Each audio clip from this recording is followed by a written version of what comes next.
What is up, guys? Today we're going to be doing my updated video on the 7 Pro with Android 11. So if you guys don't know, this is still my main device, and so I just want to talk about using this phone throughout 2021 and even next year, honestly. Now I feel like we'll get the Android 12 update, but then after that, I'm 100% sure OnePlus is gonna stop pushing. They'll probably still give it security patches, but you're not gonna get the Android 13 update on this phone for sure. I'm pretty sure they're gonna strong arm 7 Pro users at that point to upgrade. Hopefully, they have some type of full screen display tech that we're all waiting for. Because if you guys haven't seen it, they have had it in one phone. It was kind of like a mid-ranger or something like that. So you never know. It might catch up. Honestly, that's who I'm waiting on. It could be OnePlus, Samsung, whoever does it first. That's who I'm gonna upgrade to. For those who are asking, but the 7 Pro. Where are we at right now with the price? We're at around, I believe, $370 right now. You can pick one of these up, and again, you can get the 7T Pro as well if you want a slightly more beefier version, but it's not really, it's just an A55 Plus. But if you want that 5G chip in there as well, the 7T Pro does have that. This is just the standard 7 Pro here. But just going over the hardware, it's a glass and metal phone, nothing too flashy. I think the design on here still looks pretty good. Triple camera setup on the back. This gray color, it does look really good, even though it attracts a lot of fingerprints as well. It's a very slim phone as well. We got a power button on the right side, your mute vibration switch on here, volume rockers as well, and then down below we have USB Type C, and this phone does have stereo speakers as well. And we have our pop-up selfie camera on here as well. The display on the 7 Pro is definitely, the selling point with this phone. It's why a lot of users have not upgraded. It's because you have that full screen display. It does have a slight curve to it, which honestly isn't a big deal because I usually have a case on mine anyway. But yeah, so I never really get accidental touches on here, and it just gives it that full screen experience that looks really good. It's a really bright display as well. It's a 6.67 inch display, so it's a massive display, especially for size, anybody with smaller hands. This is a big phone.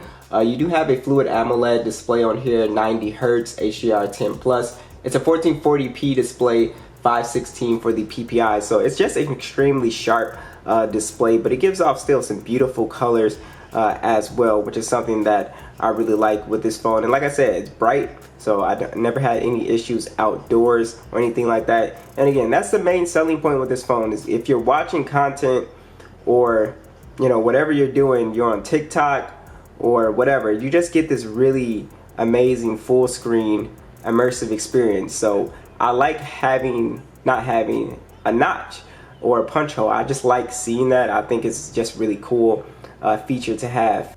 Now, just talking about the software experience, like I said, we're on Android 11 with the latest version of Oxygen OS, and it's super buttery smooth, especially on a phone that's aging like this. It just feels really smooth. If you check out the speed test comparisons, it still keeps up with majority of those phones, even with the newest chipset. So it's not a slow phone by any means. I like Oxygen OS because of just how they organize everything, and I think it's like a good blend of maybe Samsung's UI with like some customizations mixed with like stock Android. So it kind of finds a good balance, which is something that I really like. So you do have stuff in here that you can customize, but to me it's not overwhelming because if you look at MIUI and other stuff like that, there's a lot of stuff which people like, and I'm not knocking them for that, but I sort of like this more simplistic sort of look where everything just feels really bouncy and organized. That is something that I really appreciate. Now, the perks of having that full screen display is that you can take advantage of gaming. This phone still has flagship level gaming on here with the Snapdragon 855 on here, Adreno 640 GPU. No micro SD support though, but you do get 128 gigs of internal storage and 6 gigs of RAM on this version. Majority of the versions that you would buy now will have 8 gigs of RAM, so it'll be more beefier and multitasking will be better. and I believe the 8 gig of RAM is the 256. So that's the one that is being sold. But as you can see, this full screen gaming experience is still extremely unique. This is the only phone that I really go to play games on, even though I have more powerful phones that, you know, can probably max stuff out. I still go to this solely because of the experience. You know, it's just a beautiful experience to look at, right? The 7 Pro still has a really good sounding pair of stereo speakers.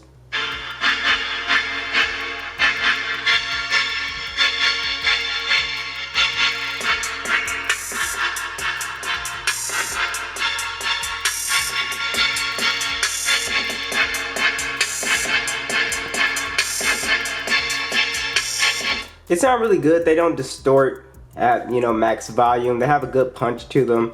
I've always thought they were pretty good sounding. You also have Dolby Atmos on this phone and a few earphone modes on here that you can mess with. And then you have some pretty good equalization settings. I usually just go with the default dynamic, but you can change them up if you want to and sort of get the sound that you want out of these. Now the 7 Pro does have NFC on it. No wireless charging and no official IP rating, but this phone can survive, you know, getting wet and stuff like that. It's just OnePlus opted to not put an official IP rating on this phone, but it can survive, like, you know, getting wet. But again, I wouldn't like test it, but you can see it on YouTube. They have a ton of tests and stuff like that. All right, let's talk about the cameras on the 7 Pro. How well have they aged in 2021? And I think they've aged fine. I've never had an issue with the cameras on here. I think they look good. Are they comparable to today's flagships and even the year before? No, I don't think so, but I still think they look really good. So you have a triple camera setup, 48 megapixel standard, 8 megapixel telephoto, 16 megapixel ultra wide, 4K video, and a 16 megapixel pop-up selfie camera. And it takes great pictures, as you can see. Really good detail, which is something that I really like. And it's comparable, but I think color-wise, you know, colors always kind of have like this darker sort of, or, you know, kind of saturated kind of look to it. But overall, I've always found the pictures to be sufficient. I've never had an issue with the cameras on here at all. So if you're in great lighting, you can get a really good shot. If you're in just decent lighting, you can still actually pull off a pretty decent shot on here. Now you do have the Gcam port available on the 7 Pro. I don't use it because honestly the you know, standard camera is fine for my needs. So alright guys, here's the video on the 7 Pro.